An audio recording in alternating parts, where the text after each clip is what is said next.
نحمده ونصلي على رسوله الكريم اما بعد فاعوذ بالله من الشيطان الرجيم بسم الله الرحمن الرحيم يا أيها الذين آمنوا كتب عليكم الصيام كما كتب على الذين من قبلكم لعلكم تتقون صدق اللہ العظیم۔ معزز سامعین اکرام، بھائیوں، بزرگوں، دوستوں، اللہ تبارک و تعالی کے جو احکامات ہیں انسانوں پر، مسلمانوں پر جو احکامات کے مکلف رہتے ہیں، اللہ انہی پر اپنے احکامات کو لازم کرتے ہیں۔ احکامات کو دینے سے پہلے احکامات پر چلنے کی طاقت، قوت، استطاعت کو دیتے ہیں۔ نماز لڑکا ہو یا لڑکی ہو، بالغ ہونے کے بعد اس پر فرض ہے۔ بالغ ہونے سے پہلے پڑھتے ہیں، وہ اس کے حق میں، والدین کے حق میں عافیت ہے، خیر ہے، لیکن اس بچے پر ابھی نماز فرض نہیں ہوئی ہے، اس بچی پر ابھی نماز فرض نہیں ہوئی ہے۔ تو بالغ ہونے کے بعد نماز پڑھنے کی طاقت آتی ہے، قوت آتی ہے۔ تو ایسے ہی روزوں پر بھی اللہ تعالیٰ روزہ رکھنے کی طاقت دیتے ہیں، پھر روزوں کو فرض کرتے ہیں۔ زکوٰۃ بھی ایسے ہی ہے، غریب پر زکوٰۃ نہیں، قرض دار پر زکوٰۃ نہیں، پورے تفصیلی مسائل معلوم کرنے سے معلوم ہوگا۔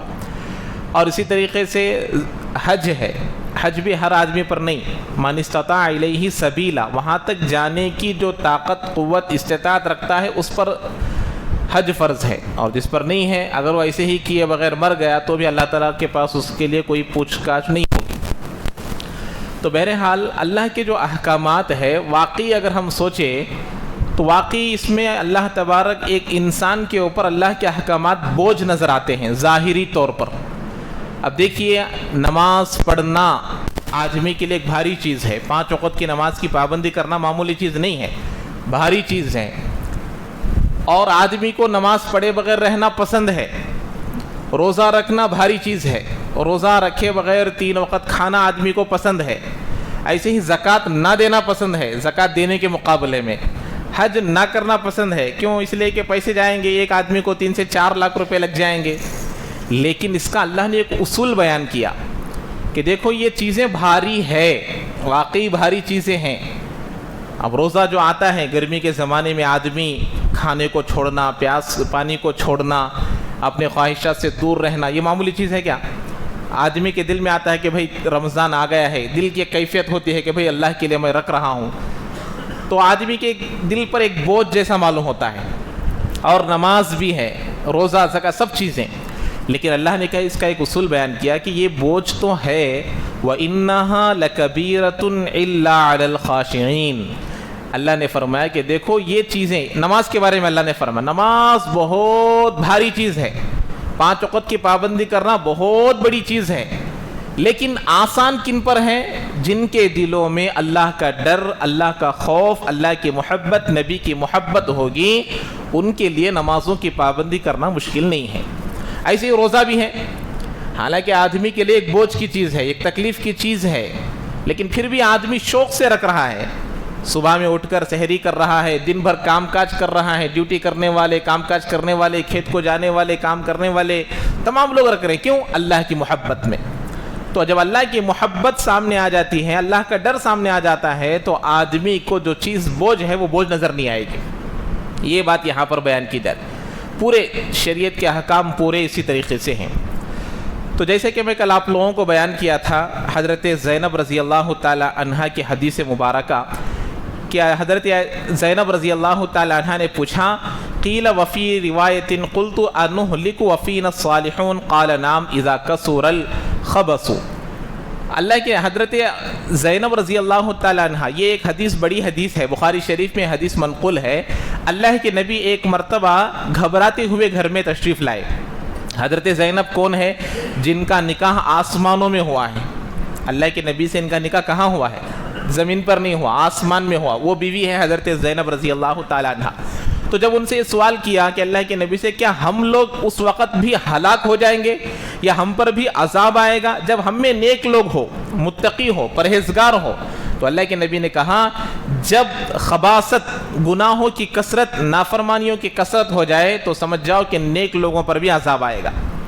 تو یہ پوری حدیث اللہ کے نبی ڈرتے ہوئے خوف کے ساتھ گھر میں تشریف لائے، اور اس وقت اللہ کے نبی نے کہا عرب کے لوگوں کے لیے ہلاکت ہی ہے اس فتنے سے جو قریب آ چکا ہے۔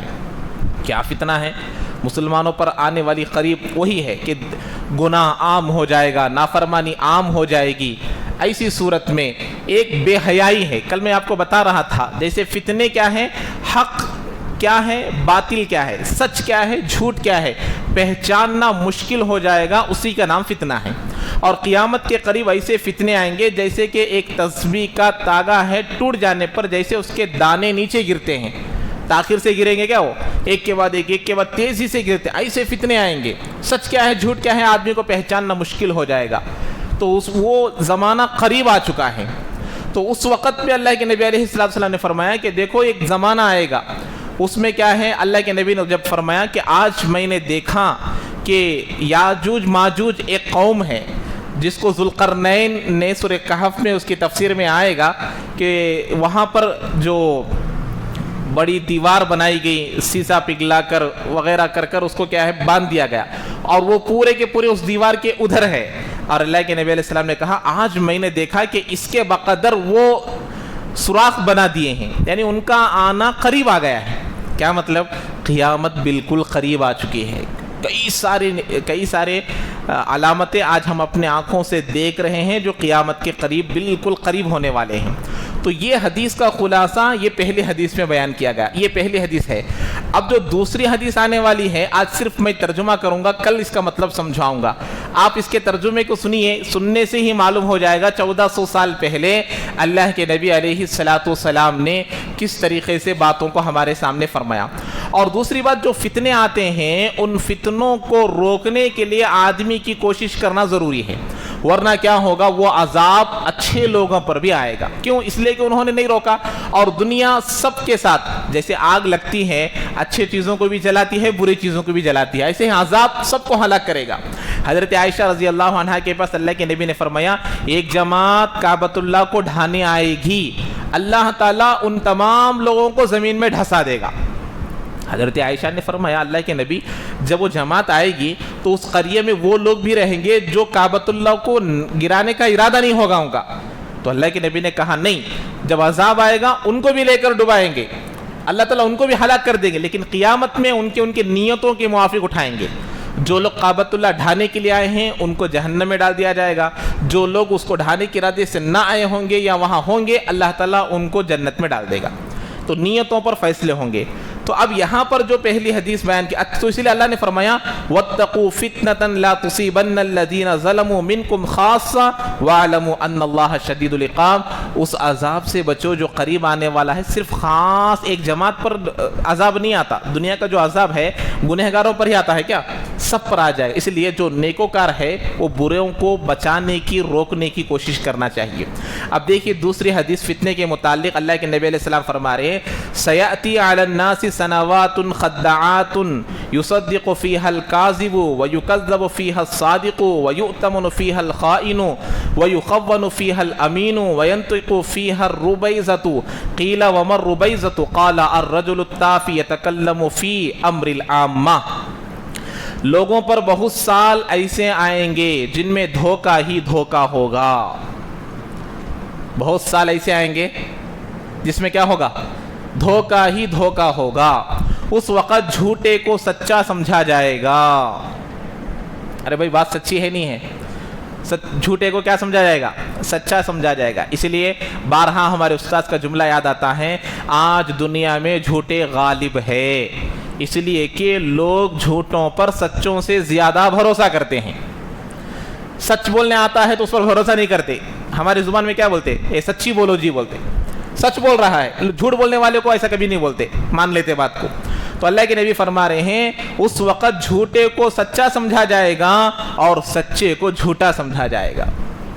یہ اللہ کے نبی علیہ السلام کی حدیث کردہ بیان، امام احمد رحمۃ اللہ نے اس حدیث کو بیان کیا ہے، حضرت انس اس کے راوی ہیں۔ اور پھر فرمایا وفیہا، آگے فرماتے ہیں اللہ کے نبی علیہ السلام بددیانت کو امانت دار تصور کیا جائے گا، امانت میں خیانت کرنے والے کو امانت دار سمجھا جائے گا۔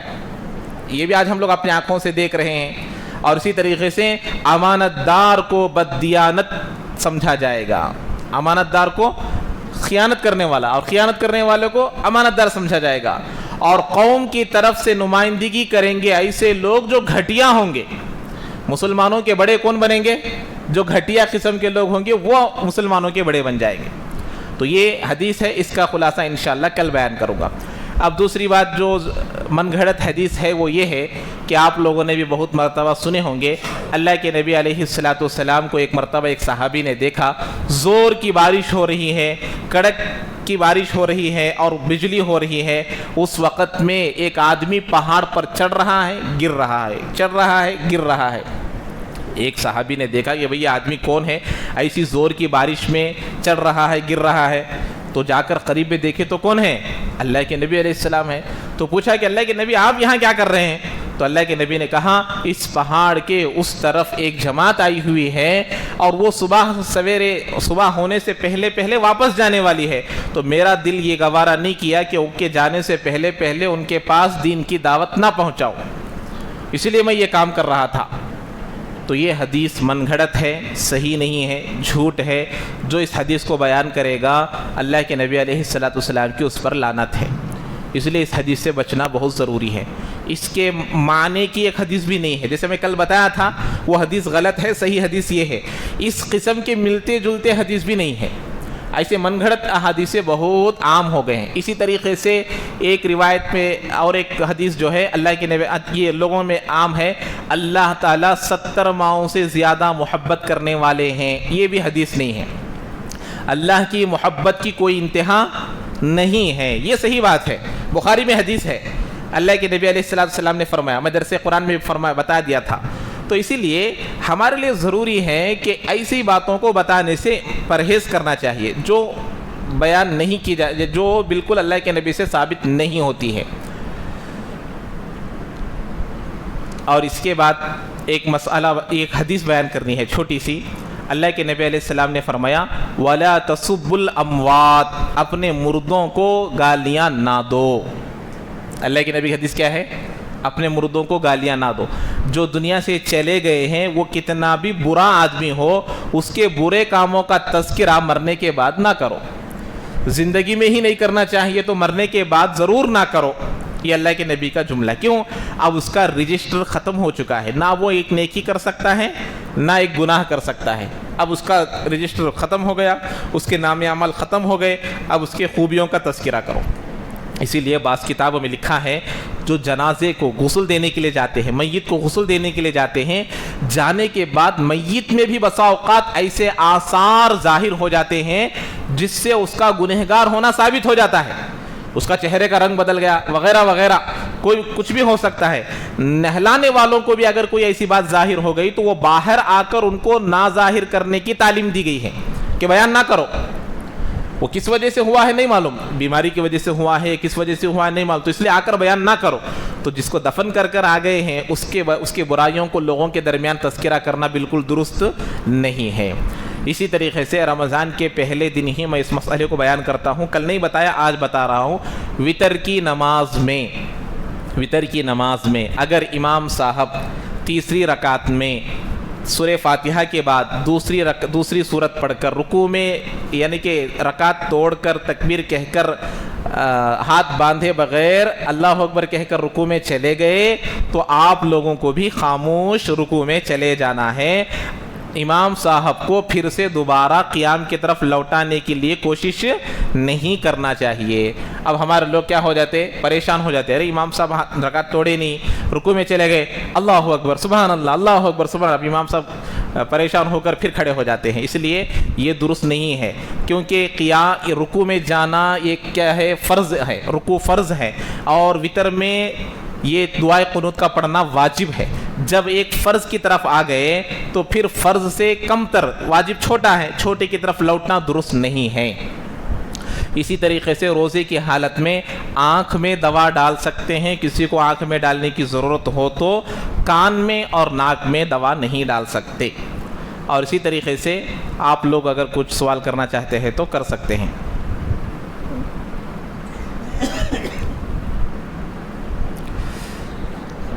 اگر کسی کو سوال یہاں پوچھنے سے پریشانی ہوتی ہے تو وہ مجھے واٹس ایپ پر بھی سوال کر سکتے ہیں، میں ان کا جواب کل یہاں آ کر بھی دے سکتا ہوں، یا گھر میں کسی کے پاس لکھا کر بھی انگلش میں یا اردو میں بھی لکھا کر چٹھی وغیرہ بھی لا سکتے ہیں، ان کا جواب دے دیا جائے گا۔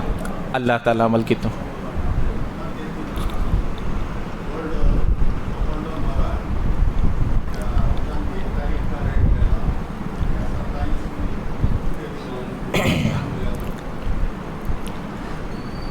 سونے اور چاندی کی جو رقم ہے اونچ نیچ ہوتی رہتی ہے، تو اسی لیے میں گزشتہ سال بھی بتا دیا تھا، رمضان میں ایک تاریخ کو متعین کر لینا زکوٰۃ نکالنے کی، چاہے وہ 1 ہو، 15 ہو، 10 ہو، 20 ہو، ایک تاریخ کو متعین کر لینا، تو اسی تاریخ کے حساب سے ہر سال نکالنا۔ پورا رمضان آپ کا نصاب کا مہینہ نہیں ہے، تاریخ کا اعتبار ہے، رمضان کا مہینہ نہیں ہے، اسی لیے ہمیشہ 15واں روزہ یا پھر 27واں روزہ 27 کو یا 20واں روزہ، اس طریقے سے رمضان کی 20ویں تاریخ۔